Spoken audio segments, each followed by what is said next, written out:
We observed the major change in 2013, mainly through the enforcement of environmental laws, regulations, and rules.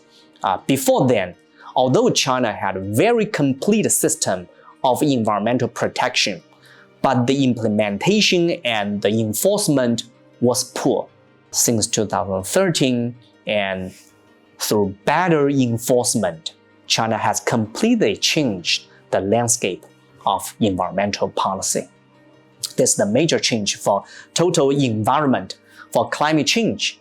When President Xi Jinping announced China's goal of carbon emission peaking and carbon neutrality, and totally changed the mentality of our attitudes, our strategies towards climate change. So to summarize that, the most important change is at the leadership level. Since our leadership pays huge attention to our environment, energy, and climate change issues, we see significant changes in every aspect of our economy. First of all, China is the only developing country that made very significant commitment to climate change. And China's climate ambition now is comparable to major developed countries. So in this way, I think the leadership is optimistic that China's economy will continue to grow to become a high-income country, to become a developed economy. So that's why we can promise we can achieve carbon neutrality by 2060.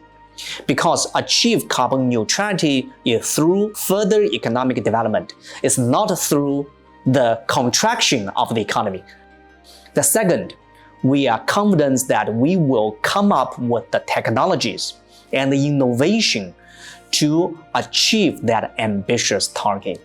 China is in a very good position to deal with the climate change problem through the big renewable energy market and the low carbon innovation.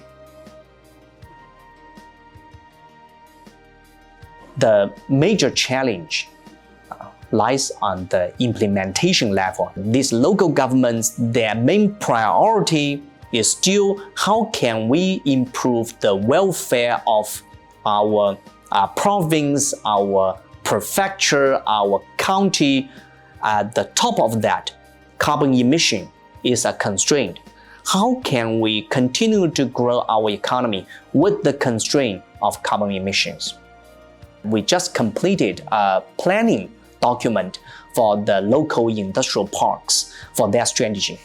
Mainly two things. Minus is how to reduce their emissions with the lowest cost.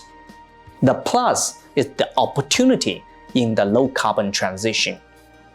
So in these two approaches, local government try to balance the minus and the plus to minimize the negative impact of the policy and the requirement from the national supply chain, at the same time to maximize the business opportunities through the regulation, incentive policies, and through the green finance strategies.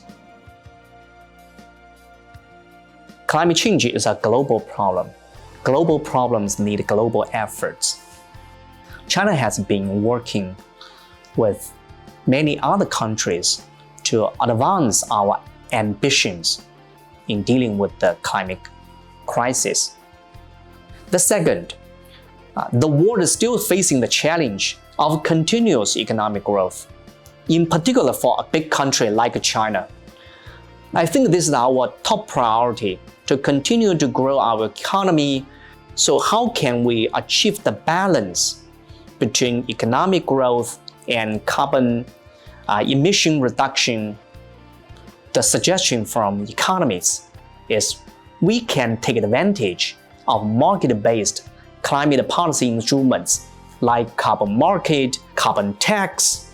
So it means that we can achieve our target with the lowest aggregate social cost.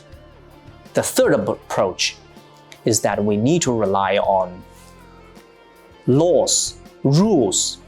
I think the big advantage for China's policy making in terms of climate change is that at a very early stage, China has a renewable energy law.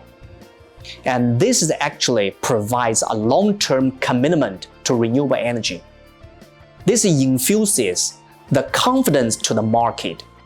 And since China has promised to achieve the carbon emission target and carbon neutrality target, and we need a climate change law.